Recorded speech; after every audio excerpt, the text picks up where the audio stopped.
Hello guys, welcome to I exam री। This is Himani.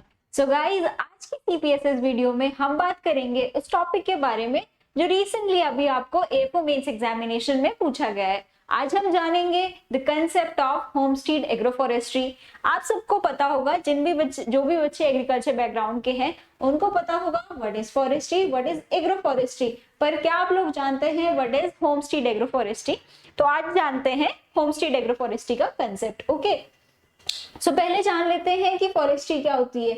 Okay, so forestry आपका एक broader concept है, एक ब्रॉडर एस्पेक्ट है जिसमें आप क्या करते हैं, जो आपके फॉरेस्ट ट्रीज होते हैं उनके बारे में आप स्टडी करते हैं। ओके, एंड उसके अंडर ही आपका सिल्वीकल्चर आता है। ठीक है, एंड जो एग्रो फॉरेस्ट्री होता है, तो बेसिकली होमस्टीड एग्रोफॉरेस्ट्री को जानने से पहले हम देखते हैं कि एग्रोफॉरेस्ट्री क्या होता है। ओके, सो जैसे कि नेम डिसाइड कर रहे हैं, नेम से ही पता चल रहा है, that is agro means agriculture, forestry means forestry. Okay, तो एग्रीकल्चर प्लस फॉरेस्ट्री, आप इसे सिंपली कह सकते हैं एग्री प्लस फॉरेस्ट्री। ओके, सो ये हो गया आपका एग्रोफॉरेस्ट्री।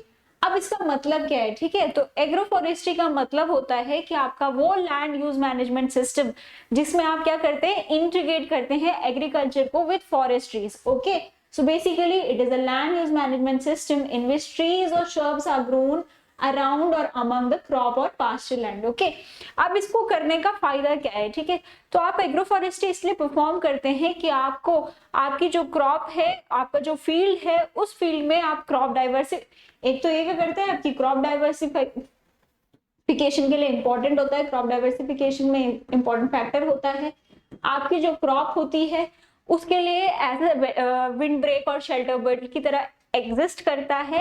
एंड इन सम वे आपकी जो क्रॉप होती है और आपका जो इकोनॉमी होता है उसको अपग्रेड करता है। ठीक है, आपको राउंड देयर प्रोडक्शन कुछ ना कुछ मिलता रहता है, तो इसलिए आप क्या करते हैं, एग्रोफॉरेस्ट्री परफॉर्म करते हैं। एंड आपको पता होगा कि अभी जो आपकी गवर्नमेंट है, उन्होंने एक स्कीम भी लॉन्च की थी फॉर प्रमोटिंग एग्रोफॉरेस्ट्री, जिसमें जो टैगलाइन दी थी, दैट इज हर खेत पर मेड, हर मेड पर पेड़। ओके, अब आप ये पिक्चर देख सकते हैं, तो इसमें आपको एक घर दिख रहा है, एक फार्मर दिख रहा है, एंड साथ में कुछ आपको इंटीग्रेशन दिख रहा है लाइफ स्टॉक का। ओके, एंड इसमें आप फिशरीज देखिए, ये आप फिशरीज भी इनकलकेट कर सकते हैं। ठीक है, तो ये बेसिकली कंसेप्ट है, दैट इज होमस्टीड एग्रोफॉरेस्ट्री का।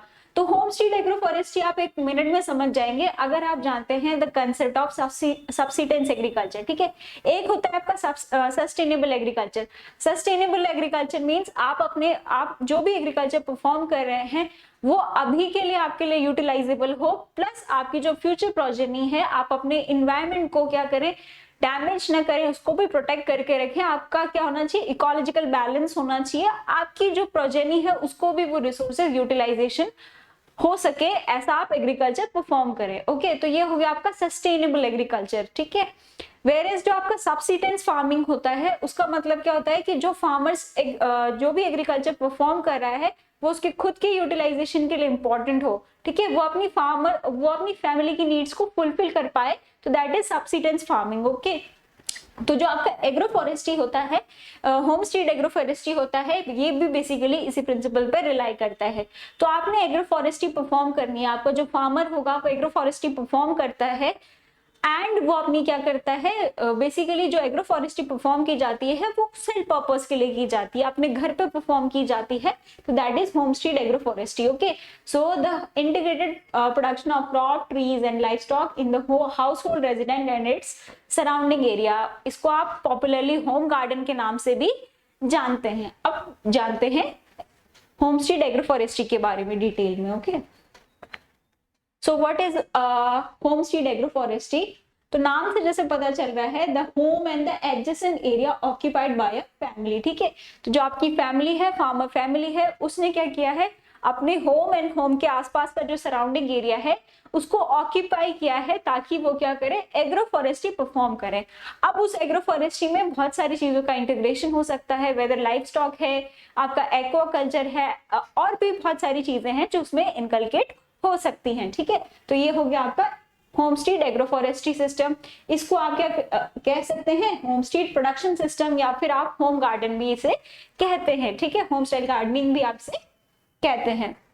The integrated production of crops, trees and livestock in the house hold residence and surrounding area basically, तो आपका जो हाउस होल्ड के पास का एरिया है उसमें आप क्या करते हैं, एग्रो फॉरेस्ट्री परफॉर्म करते हैं, ट्रीज क्रॉप्स को इंटीग्रेट करते हैं, एग्रो फॉरेस्ट्री परफॉर्म करते हैं, तो उसे कहा जाता है आपका होमस्टेड एग्रो फॉरेस्ट्री। ओके, तो मिया एंड अहमद 2003 इन्होंने क्या रिपोर्ट किया, that collectively homestead production system contributes about what, that is 70% fruit, 40% vegetable, 70% timber and 90% firewood and bamboo requirement of the country। ठीक है, तो ये आपका कहाँ से obtain हो जा रहा है, आपका होमस्टेड एग्रोफॉरेस्ट्री से obtain हो जा रहा है।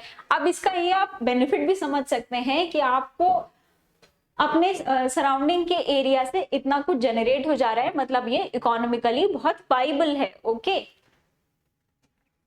an operational farm unit in which a number of crops including tree crops are grown with livestock, poultry and fish production mainly for the purpose of satisfying the farmer basic needs। ठीक है, तो ये important है, that is the farmer basic need, farmer की basic need fulfill होनी चाहिए, वो पूरी होनी चाहिए, तो that is basically the benefit what homestead agroforestry system is. अब जो आपका होमस्टेड एग्रोफॉरेस्ट्री है उसको कैटेगराइज किया है on the basis of size. आइए देखते हैं कैसे कैटेगराइज किया है।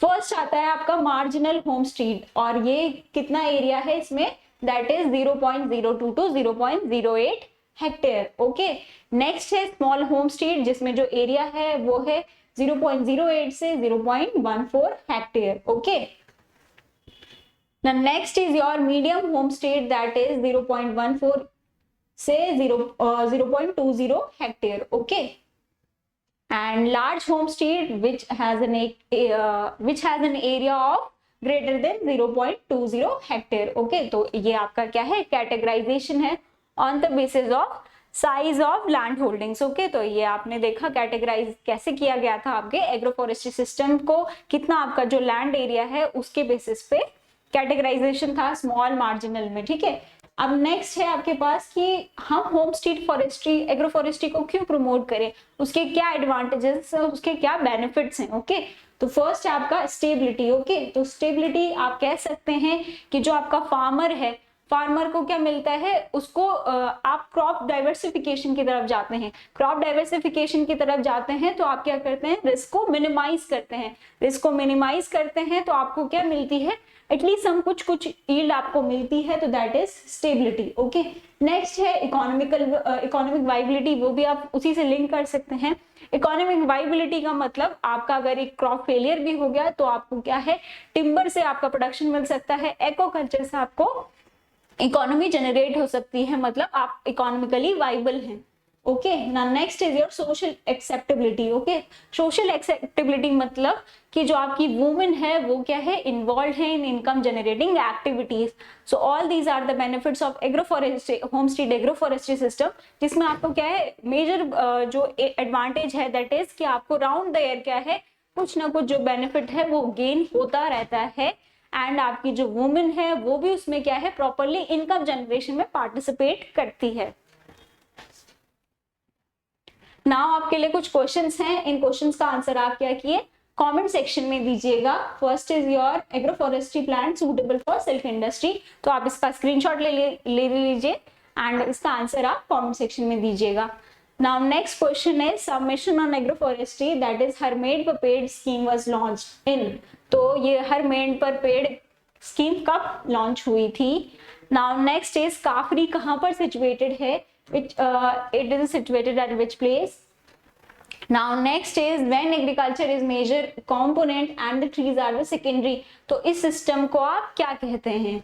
Okay, now next question is जो आपसे इस बार AFO मेंस में पूछा गया था, तो ये वो क्वेश्चन है, इसका आंसर आप कमेंट सेक्शन में दीजिएगा। That's all for today's video. Thank you for watching the video. If you like the video, then please subscribe our channel, share the video, and आपके जो भी suggestions हैं, please आप उसे comment section में लिखिएगा, हम उन्हें जरूर implement करेंगे। Thank you.